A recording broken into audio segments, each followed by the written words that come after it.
Bonjour, chers élèves. Le but de cette capsule est de vous montrer une autre méthode pour diviser des nombres, et cette méthode s'appelle diviser par décomposition. Alors, commençons avec un exemple. Disons que nous voulons diviser 333 par 3.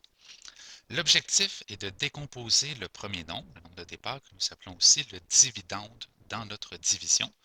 On va le décomposer en nombres qui vont être facilement divisibles par 3 en calcul mental.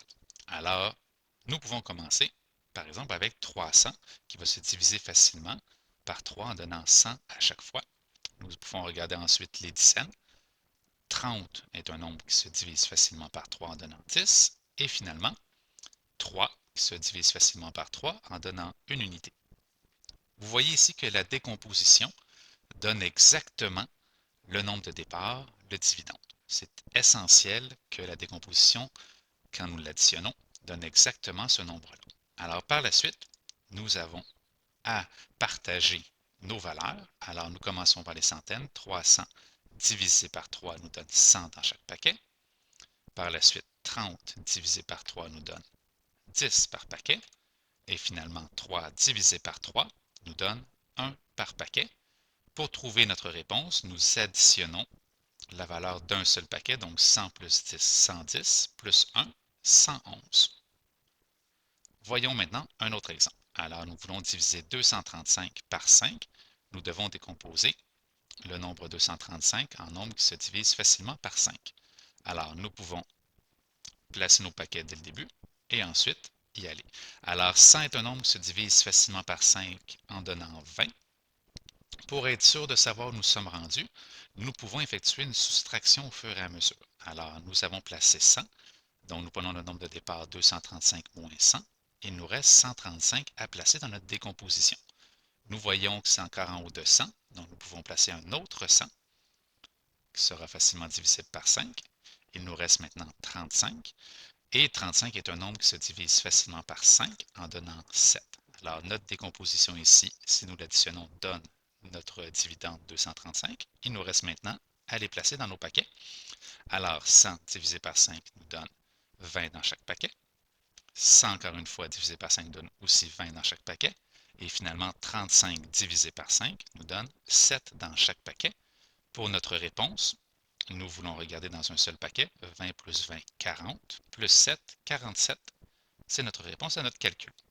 Voyons maintenant une autre décomposition possible. Alors, si le 100 n'était pas venu dans votre tête en calcul mental, le 50 aussi aurait pu être utilisé pour être divisé plus facilement par 5. Alors, on voit ici que la décomposition est un peu plus longue, mais elle aurait donné la même réponse.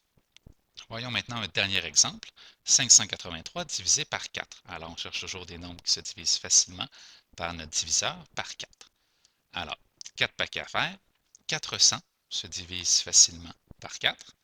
On se rappelle qu'on doit voir où on est rendu dans notre décomposition. Donc, on part de notre nombre de départ 583 moins 400, qui nous donne 183 qu'il va nous rester à placer. 100 est aussi un nombre divisible facilement par 4 en donnant 25. On est maintenant rendu à 83. Nous pouvons trouver maintenant aussi 80 qui se divise par 4 en donnant 20 à chaque fois. Et il va nous rester finalement 3 à placer.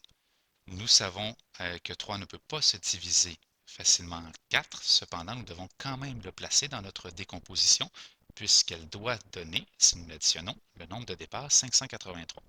Alors, nous allons séparer maintenant les nombres que nous connaissons. Alors, 400 divisé par 4 nous donne 100 par paquet.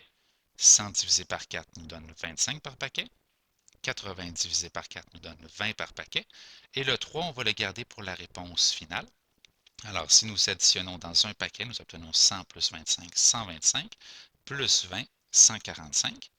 Et maintenant, il ne faut pas oublier la valeur restante. La valeur restante, c'est 3, mais nous voulons une réponse la plus juste possible. Et la réponse la plus juste possible est d'utiliser notre nombre restant et de le transformer sous forme de fraction avec notre diviseur, ce qui nous donne 3 quarts. Vous connaissez maintenant une autre méthode pour diviser, avec la méthode par décomposition. L'important est d'utiliser une méthode que vous comprenez bien, que ce soit avec le dessin ou la décomposition, mais d'être capable de bien l'appliquer. Bon travail!